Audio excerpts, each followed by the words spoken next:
God bless you. Mama Wakwaba about walking in the light. So, within the brother Junior upon go with. Let's say, one cateno.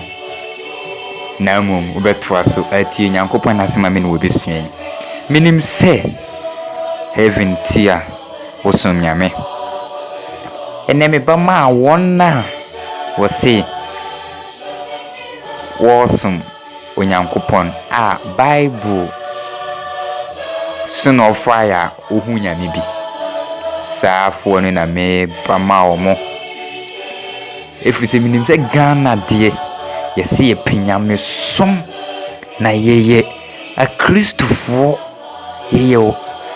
Christo mai ye Nyankopon mai sana yesra ni ye ka na ye sa Nyankopon no di wo pese ye no na ye na ye se wo Ghana ye Nyankopon mai no ye minim say ye am ye enye Ghana nko ana ekọ Ebieko outside Ghana and white mine ekrum. Minim say nye won na wo Cameroon no nko ana ebeti. Na mom me yema won a wo se omo se omo ye Ghana fo a omo asunyame. Enti amaye ni twi no.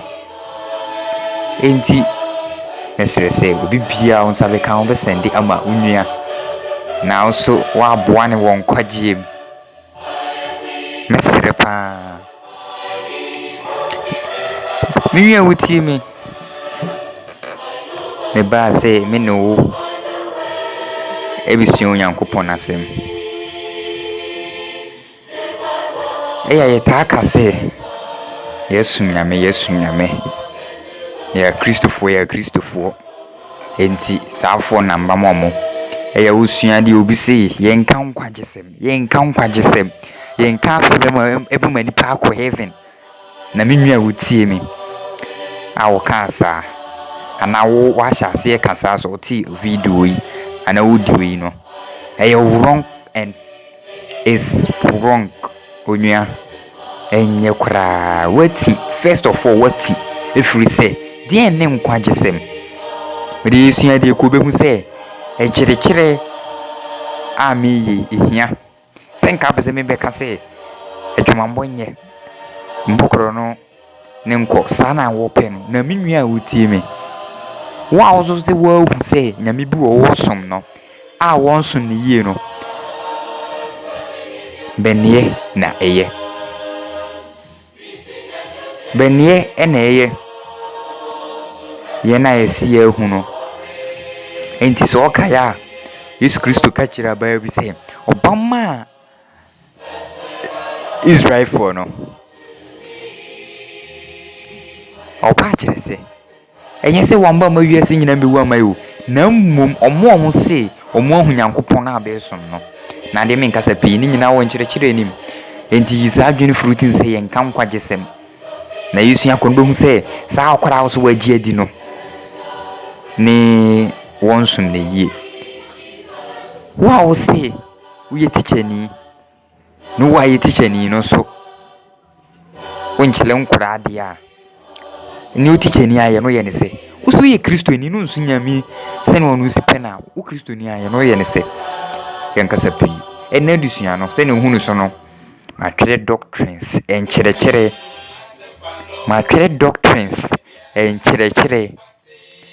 na sankyere ya matwere no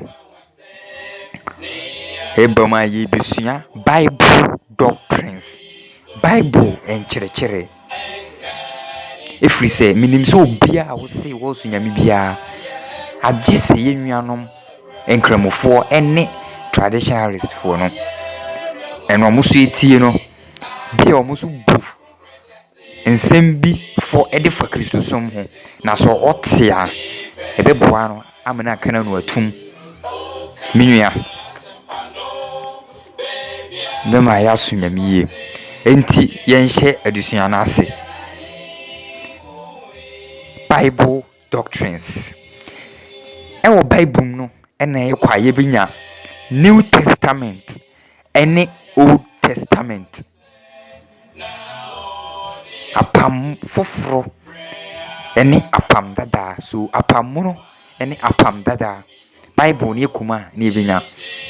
Na yɛsɛ kuma ne bɛkɔ hum sɛ yɛwɔ som akɛseɛ, mightiest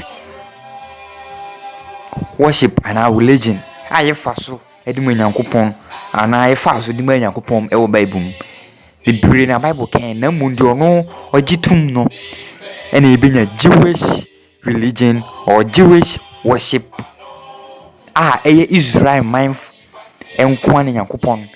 ahyɛaseɛ no ɔfa ɔmo so. Ɛna akyire yɛbɛnya Christianity ɛyɛ Kristofoɔ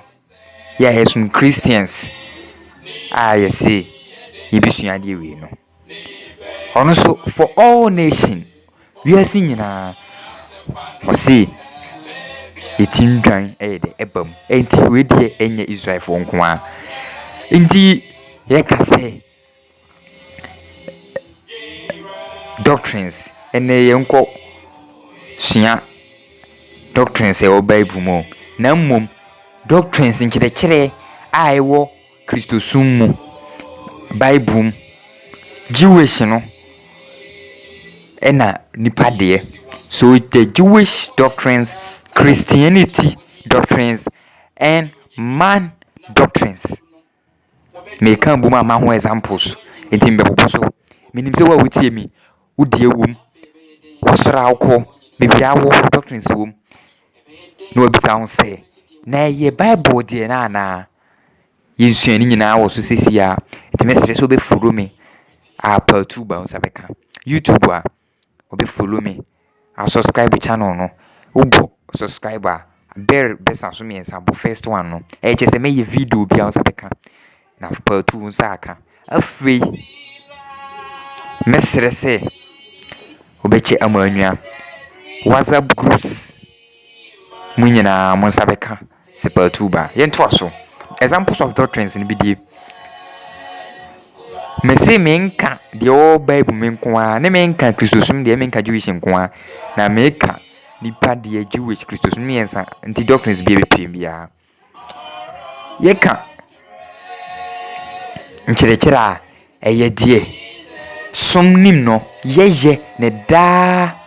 bia yesi ahia a yesu nyame ɛna afei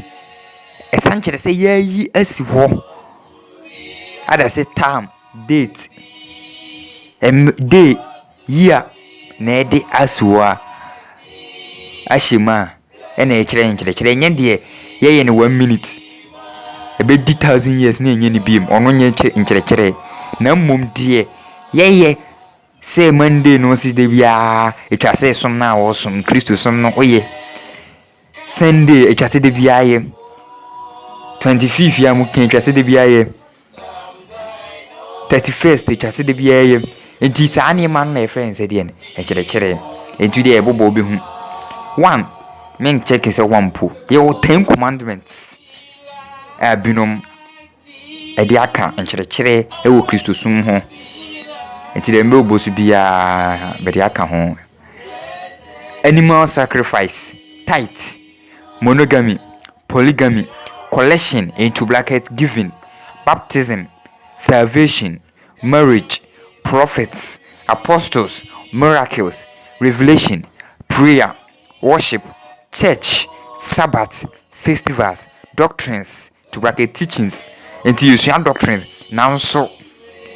enchilechile na doctrines na using no okwa asori mu a se na omusi esan fa enchilechile no enti amabo aka ho no. Lord's Supper, leaders in the church, dressing, money, Holy Bible, laws, sacrifice, interpretations of the Bible, no, foods, vote, I mean, say it to about a president, no,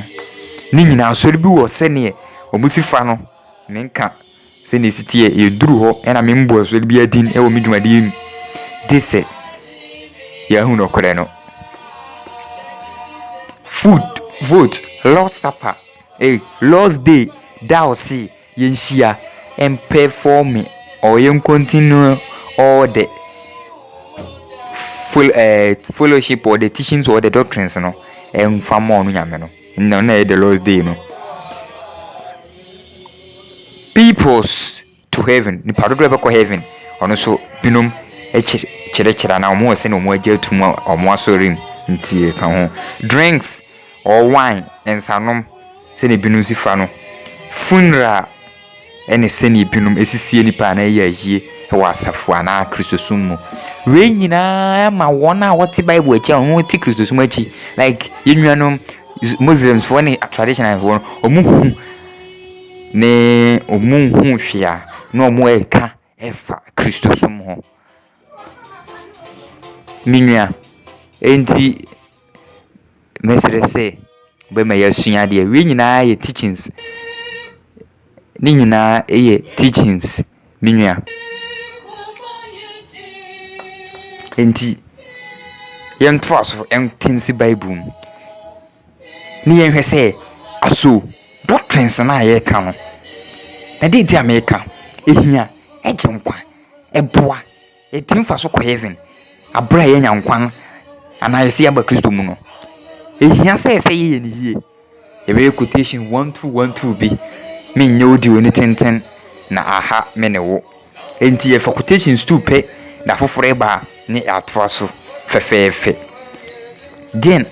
na oka Matthew chapter 7 verse 21 what would follow me no me quotation we pa if we say if heaven ho onwuande ansa na me kan me say heaven entina ye see ye ti wi ase ya yesum nyame se ne nka bi ka se me bobla wi ya bia na de ense eto nanso eja no besana aba Matthew 7:21 Not everyone who says to me, Lord, Lord, will enter the kingdom of heaven. Osi enyo biara osi me say, awurade, ene be ko osoro aheman mu. Onwa se wate. Enti se wote wasolim, wote ofie, wote kristosum mu, wote Ghana, aburochire bia wo bia wote menka. Na oso soro wo ka awurade me bompaye. Osi enyo no otim kan bi en wa no kan e oti ya wo kan bi wo ye na edo be ko heaven adisuyesu no interpretation bi amending ti me ma bible na edusua but only he who does the will of my father who is in heaven hallelujah namum george me maja apede me hwan nyame amenti ya no me kura me kase me because me waja bi enye me fa do wo ba wiase na do bo me onwia ha ne yesu na kasa no se do je na japade o de bae no ena be ko heaven e yasem kese o se enye wo be ka wuladi o na de wo ka wi ye awurade na pede no ade ye strong ene me ne wo etwase ye enti ya yesua etwase ye na pede ni nkyerɛkyerɛ de ama etwase ye enti ayesua ye toaso onua assembly ehu yenko next quotation Matthew chapter 15 verse 8 to 9 ne yemfansi Matthew 15 verse 8 to 9 These people honor me with their lips, but their hearts are far from me. O see, nkofoi mo somme mo bremo asemame na mo de mo no na eka sa mo akoma kra mbemme sa na ekoso wo Ghana ha sei ene wona wo Afri Ghana akotena abrochire amutie me sa na ekoso mo se mo sum nyankopon mo di Christ achi enso enye de odi ama no na woye na ade wano epamu ka onua yenhwe yie enti yesu ade we yo because quotations too we strong pa yento aso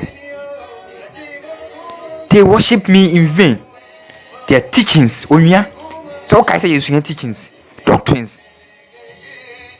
can be represent the same word teaching okay say yesu chere o say omo nkyerɛkyerɛ ene omo som are but the rules taught by men. Eye nipa de onua bibisa sɛ wo nkyerɛkyerɛ doctrines teachings ya ma examples wa ha as na eba ha yi no wo de wo me gidi so de wo na de na wo no eye nipa de ana onyankopɔn de bisa ho asɛm wi na ɔkae me nua asɛm wi na ɔkae na ehu papa ma yehwe ne yie ha na me de wo si na quotations to amene ma wi hwe ne yie ne bisa sɛ aso wo nkyerɛkyerɛ ene bibia wo no nyankopɔn ho ana nyamedin keke na mɔbɔ ana sɛ mano fafa na mo de esom no enye ne nkyerɛkyerɛ ayefiro no ho na nipa awurade ehiraw onka wo ho Ghana man nyina ene wona amafri Ghana akotena aburokyiri ene Africa outside countries ene Ghana no mesre se mbe ka mo ho na waboa na watena hanim mese dwumadie nipa ɔde ebro no ne dinde brother Junior Pongewet na baby owi channel ne dinde walking in the light etwa say nanti hanim ampa yetena hanim onua light ene Yesu Kristo. Romans 16:16 all the churches of Christ salute you. Unya daja kosra Church of Christ bi ebe ho ne ye ne wonsua ade e wonyankopɔn afom me de me mpehwam furu na me se me pese me ne ubom ko heaven isan say me nimwo unime anka watemasem unim de ntiatie mestre say overcome wo question pia number na egu screen ase no 0556411375 e both WhatsApp and contact da wetin free bisa question wetin me nsua de wetin kan de wadwen kyerɛkyerɛm na fei WhatsApp so tin chatem e kan de ope e kyerɛ me na mmom se group na eda mo mutim groups no obepia ama comments wom no I will never reply me mind fa bo number no so ana fa mayi no message no wonse dingu so number no wo oboso a wonse message me wonse eba beto obi call me na out in fire na yenye personal discussion na mi shira on kan ho se me di kan no